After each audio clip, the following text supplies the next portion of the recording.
Checkity check yourself before you wreck yourself. What's up, fellas? This is Sam speaking. I'm going to give you a little update on what I'm doing.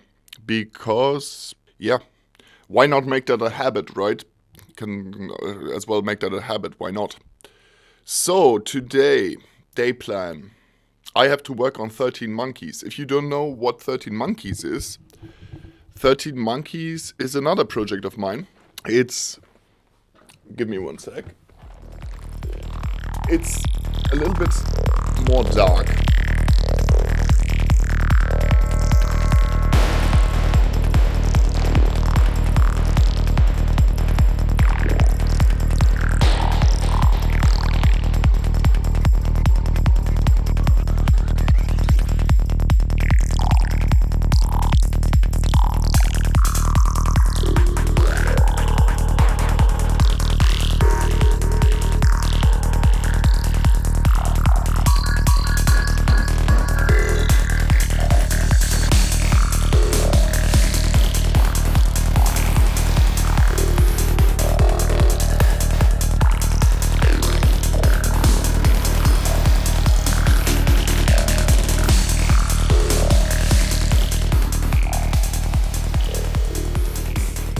And a little bit more organic and also improvisational in some cases. And just foresty and darker sidetrans. It's still sidetrans though. So today I have to finish a couple of things regarding this project. Go over some tracks. Do some work there so that I can work on the other stuff that is more important. Or not more important, that's not the right thing to say, but that is also important to get done. Let's say like that. My sleeping pattern, after some time where it was absolutely horrid, now is like almost perfect. I mean, we have 6 o'clock and I'm already awake and I'm quite fit. And in the morning time, I mean, now it's like literally 6 o'clock, 6:15. In the morning time, I'm usually very good in working. Like, I don't know, I feel like that I benefit from the first hours of the day. It's incredible what you can achieve in the first 3 hours of the day if you get up early. Like, from now until 9-10 o'clock, so much stuff could happen, or will probably happen. Then, like, after that, I'm going straight up to my day plan. It's another thing that I recently started is like writing day plans. Like, do I follow them to the T? No, not necessarily, but I am following it eventually. Like I write down what I have to do, and I that's not a new thing, but like I'm doing it like for the day, as well as like I have separate lists. The amount of notes that I'm having is getting insane. It's very typical, you can say, because I always have a lot of output, but then I have a hard time channeling also this output in the right ways. So it's even like this with notes. I have my board over there where I take notes. Then I have 3 different accounts of Google Keep, which is just a note service kind of that is linked up to the rest of Google. And in there I have a tremendous amount of lists, notes, directions, artistic directions, etc. Just lists and notes. A lot. And I think if you want to get somewhere in the world, it's a good thing. Lists will bring you somewhere, or notebooks will bring you somewhere. It's a thing that I learned very early in my life, actually, to keep a notebook. Now I'm doing it digitally. Back in the day I was doing it actually, handwritten. But that keeps you on the track. Same thing as with exercise. Exercise is better done if you note down how much repetition of which sets did you do, how many sets did you do. It's just so motivating to see that number grow. So I can recommend that as well for people that want to exercise. Let's get a little bit to health. I want to talk a little bit about health because it's so important. It's the fundament of everything that we do. If we are not healthy, everything suffers, obviously. So how to stay healthy? Also in the case like me, where I'm like, basically in the studio now in the winter time, I mean, the first past year, half of the year was really exciting. And then I realized that I really have to go in the studio and reevaluate what I want to do as an artist. And do it also. Write substantial work. Do substantial work. And then the second half was a lot of staying in the studio alone, so to say. Yeah, of course, I mean, I'm working alone. I have friends here in the city, fortunately, because I'm not kidding you, my friends are keeping me sane. And friendship is just such a great thing, really, and I really appreciate it, you know, like is another thing that is proven to be beneficial for your health is actually a friendship. Friendships are having positive effects on your health. Yeah, so how to keep healthy when you are, due to your job, not moving a lot or sitting a lot, like I am. But then I have the freedom, you know, I'm not in a cubicle or something like that. I totally have the freedom to exercise here, and I do. Fortunately, I started that. It took me also way too long, I guess, but now I have my weights, I have my pull-up bar, and I do my push-ups, my sit-ups, my sit-up, yeah, I said that already. You know, I do my couple of exercises all around the body, basically, you know, from belly to chest, to arms, to back, a little bit of everything. And that's really important, of course, for everybody. I mean, we need to move in some way or the other. So if you're not like living with a tribe in the jungle of the Amazonas and jumping through the trees, which would provide you with natural exercise, then you need to do exercise. You need to exercise. There is no circumventing that, I guess. There's not, actually, because it's an incremental piece of being healthy. What is another thing? Breathing. Breathing is so important, right? And that leads me to what I really want to talk about, and this is cold exposure. And I will also give you an anecdote, because you will think, cold exposure, cold water immersion, Wim Hof, right? Wim Hof. And of course, Wim Hof is somebody who delved really deep into the matter, and really studied himself and the human body, what happens, and, you know, like what happens on a cellular level with cold exposure, because it's also very interesting. We have different kind of fats in our body, and there's brown fat, and this is a good fat. This is something that we should have, and this cold exposure creates that brown fat. I know brown fat doesn't sound delicious, I know, but it's good, it's beneficial. And so, back to the point. How did I discover cold exposure? In the year 2009 or 10 maybe, I was just beginning to play. And I was with a crew going from festival to festival. And we have been on Ozora, and I played actually on the biomechanical stage there on Ozora. So what is the biomechanical stage? The biomechanical stage was from Chris CTC and his friends, Droid, and a few other people, and a lot of big artists played there, like Iguana and also Cosmo. And I was a very young boy, very young, you know, like literally just over 20, super green, and my music,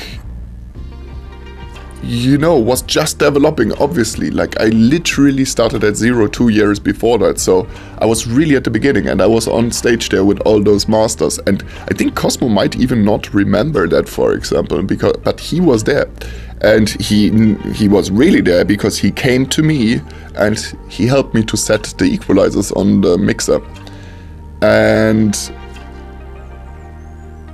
it was a good lesson to play there. I really realized where I was. And after that, we were in a crew. So let me explain also about the crew. There was one girl, Coco, and 2 guys that were really cool, like old truck drivers actually. And but Psy had truck drivers, not rando truck drivers, no, people that listen to psychedelic, seriously listen to psychedelic. And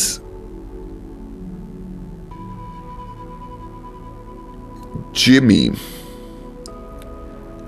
Oh man, was that the same Ozora? Am I confusing and mixing up two Ozoras? Okay, the important person that was with me during that specific time, man, I would really have to go back and see when have I been with which person. It's kind of important to me. Anyway, this is about Jimmy. Jimmy is a Native American that lives in Germany, and he's one of the wildest people that you have ever seen in your life, or that I have ever seen in my life.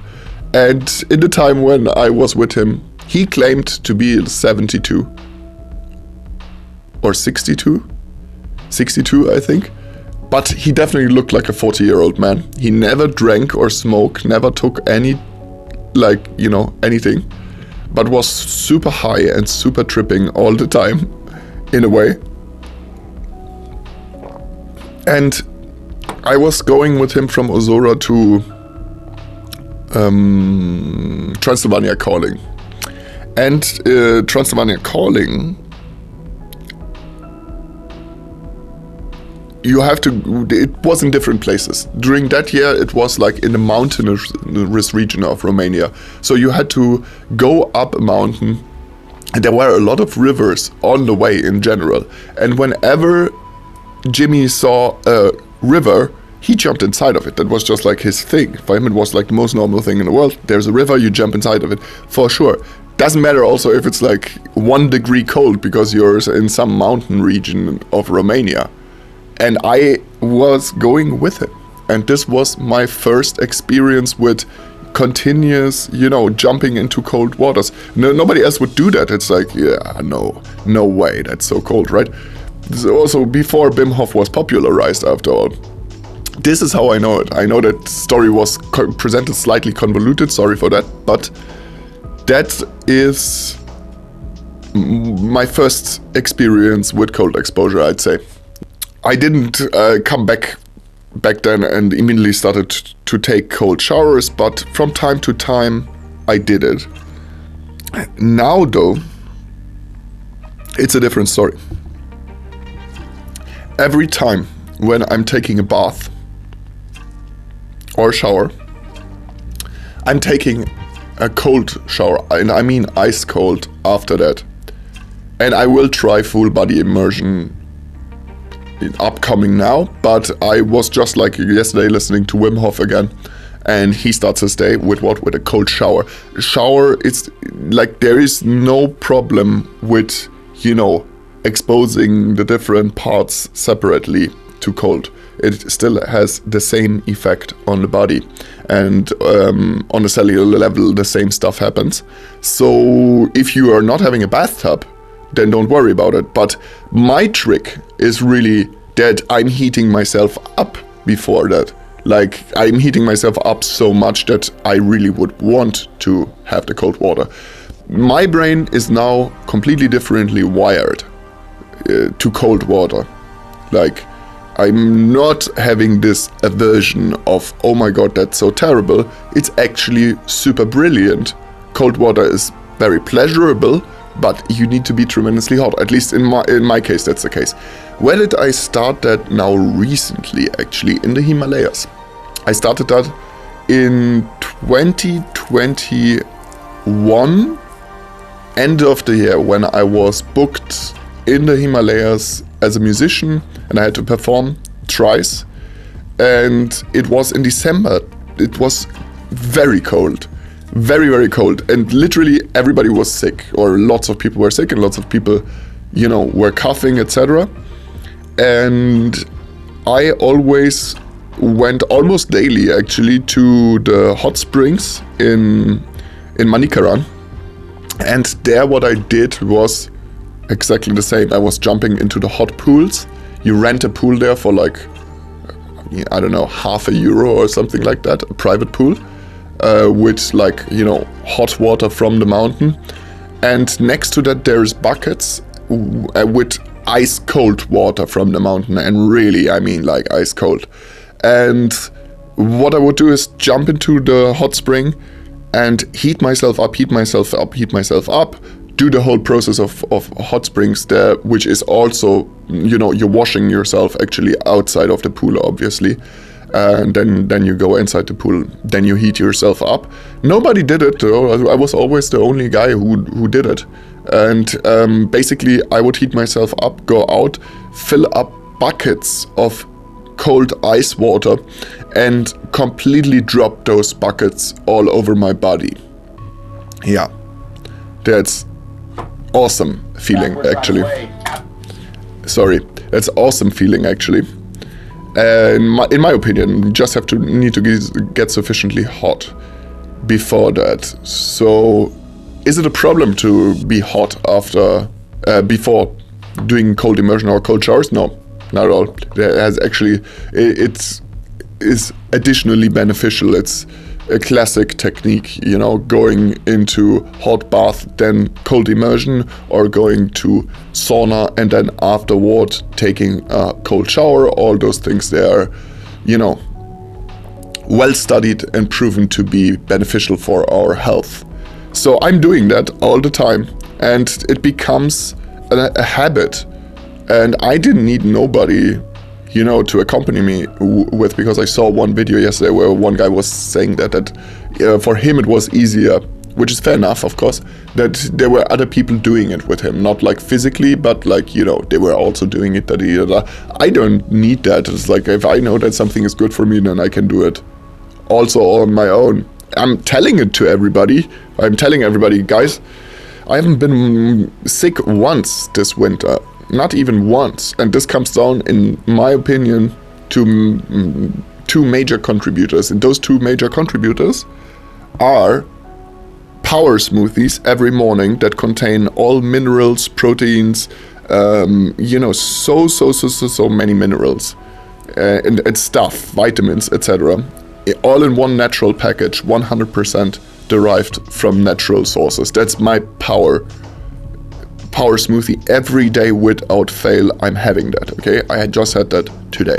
I'm not skipping on that even once, because I know my body appreciates it so much to get this load of good stuff.